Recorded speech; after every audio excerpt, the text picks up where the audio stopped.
नमस्कार। समस्तीपुर से जो खबर आ रही है उस खबर को लेकर कई तरह की चर्चाएं होनी शुरू हो गई है।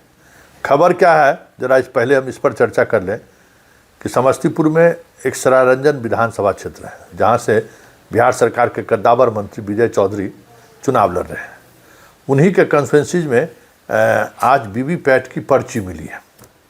जैसे ही ये पर्ची मिली हंगामा शुरू हो गया और हंगामा होते ही डीएम एसपी तक को वहाँ पहुँचना पड़ा। ग्रामीण आक्रोशित हैं, लोग सड़क पर हैं, हैरान हैं कि आखिर जो पर्ची सील बंद रहता है वो सड़कों पर कैसे आ गया। हालांकि कई तरह की बातें सामने आ रही हैं कि ये शुरुआती दौर में कहा गया कि ये मॉकपॉल का है, फिर कहा गया कि कुछ पर्चियाँ ऐसी होती हैं जो ट्रेनिंग के दौरान वहाँ पे जो कलेक्शन सेंटर है वहाँ पर ट्रेनिंग दी जाती है, उस दौरान बहुत सारी पर्चियों का इस्तेमाल होता है, लेकिन वो पर्चियाँ डिस्ट्रॉय कर दिया जाता है। आखिर वो पर्ची पहुँची कैसे वहाँ।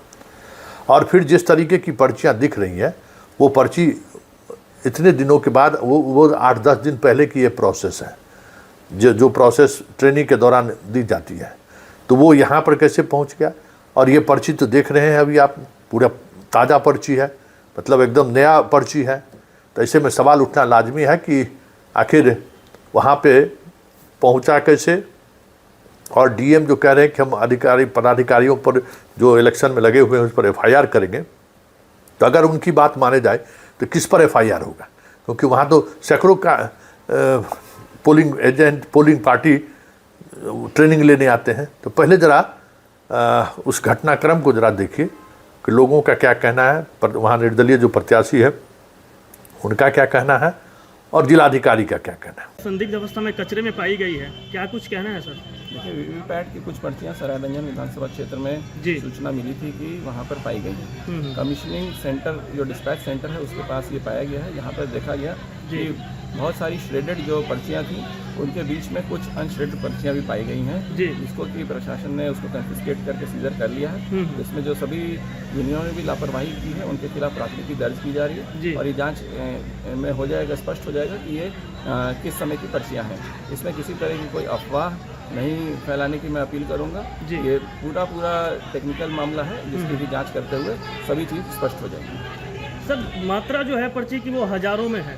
देखिए, कमीशनिंग के दौरान हर मशीन 5% मशीन पे 1000 पोल का मॉक पोल होता है। साथ ही साथ सभी कैंडिडेट्स की कमीशनिंग के समय भी उसमें हर कैंडिडेट का बटन दबा के चेक किया जाता है कि उसमें सिंबल सही से लोडेड है कि नहीं। लेकिन उसका मात्रा सर इतना मात्रा में तो नहीं होता। हाँ, 5% मशीनों पे 1000 मॉक पोल होते हैं जी, तो वो उसमें काफ़ी संख्या में रहता है। वहाँ पर आपने देखा होगा कि कटी हुई और श्रेडेड पर्चियाँ भी बहुत सारी पाई गई हैं। अब इसमें जाँच हो रही है और इसमें प्राथमिकी दर्ज की जाएगी। मीडिया वाला काम करे रखो तो और किसका है, कौन कौन वोट है रखो तो गिरा होता। सबसे ज्यादा कुणाल जी का है। कुणाल के वोट अलमारी छाप भी आप बताए वो काम किया लखन हमने आर के ले लिया कथी साथ वो कैसे किया। दोनों आपने सुना, दोनों का पक्ष अपना अलग अलग है, लेकिन डीएम जो बात कह रहे हैं, अगर हम डीएम की ही बात माने तो वो प्रक्रिया, जिस प्रक्रिया के तहत ये पर्ची फेंकी जा सकती है जबकि जानी नहीं चाहिए, वो 8 दिन पहले का ये प्रोसेस है। आखिर 8 दिनों पहले फेंकी गई पर्ची पर ग्रामीणों की नज़र क्यों नहीं पड़ी। और जो पर्ची आप देख रहे हैं वो पर्ची एकदम करंट का पर्ची लग रहा है और उसमें हर उम्मीदवार का अलग अलग पर्ची पर मोहर लगा हुआ है। आलमीरा छाप भी है, तीर छाप भी है, लालटेन छाप भी है। तो ये कैसे संभव है?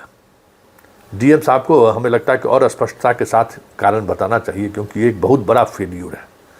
मामला कुछ भी हो, लेकिन एक बड़ा दाग तो लगा है इलेक्शन कमीशन के इस प्रोसेस को।